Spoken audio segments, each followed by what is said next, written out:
Menteri Badan Usaha Milik Negara (BUMN) Erick Thohir meminta klub-klub di BRI Liga 1 untuk mencontoh Persebaya Surabaya.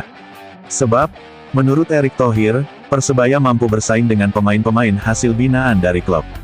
Persebaya tampil cukup bagus di BRI Liga 1 2021-2022. Walau tidak diperkuat banyak pemain bintang, tim racikan Aji Santoso mampu bersaing di papan atas klasemen. Bahkan, Persebaya sempat bersaing untuk gelar juara. Pada pekan ke-33, Persebaya berada di posisi ketiga klasemen. Persebaya punya catatan sebagai tim paling produktif mencetak gol. Bajul Ijo juga menjadi satu-satunya tim yang 2 kali mengalahkan sang juara BRI Liga 1, Bali United. Di balik catatan apik itu, Persebaya banyak bertumpu pada para pemain muda hasil binaan klub. Faktor itulah yang membuat Erick Thohir kagum dengan aksi Persebaya. Persebaya memang diperkuat banyak pemain muda pada BRI Liga 1 2021-2022. Pelatih Aji Santoso mengorbitkan banyak pemain hasil didikan klub dan dikombinasikan dengan pemain senior.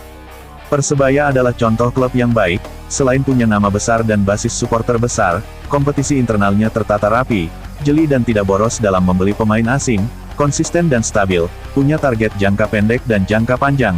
Kalau Persib atau Bali United itu dianggap sebagai klub besar karena dia punya nilai jual tinggi dan pemasukan besar, buka Erick Thohir. Tetapi kadang dunia ini tidak sempurna. Apalagi di sepak bola, klub yang pendanaannya mengandalkan sponsor dan cenderung gemar membeli pemain-pemain asing dengan harga wahid terkadang tidak stabil. Musim ini berada di papan atas, musim berikutnya terjun bebas. Ini yang sering terjadi pada klub-klub Liga 1. Bagaimana kunci beberapa klub yang memang punya strategi besar bisa melihat Persebaya? Ini hal yang saya rasa positif, sambung mantan Presiden Inter Milan tersebut. Persebaya mengorbitkan Marcelino Ferdinand, Rizky Ridho, Hernando Ari, Koko Araya hingga Rahmat Irianto. Mereka bahkan menjadi andalan di timnas Indonesia. Selain itu, masih ada Supriyadi, Diki Kurniawan dan Akbar Firmansyah yang tampil cukup bagus. Erick Thohir ingin jejak sukses yang dilakukan Persebaya bisa dicontoh oleh klub BRI Liga 1 lainnya. Sebab, kompetisi musim 2022-2023 nanti diprediksi bakal makin ketat dengan datangnya klub-klub dengan reputasi bagus dari Liga 2.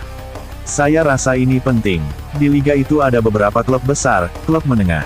Tapi, yang menengah kalau mau survive harus punya manajemen yang baik, pembinaan yang baik.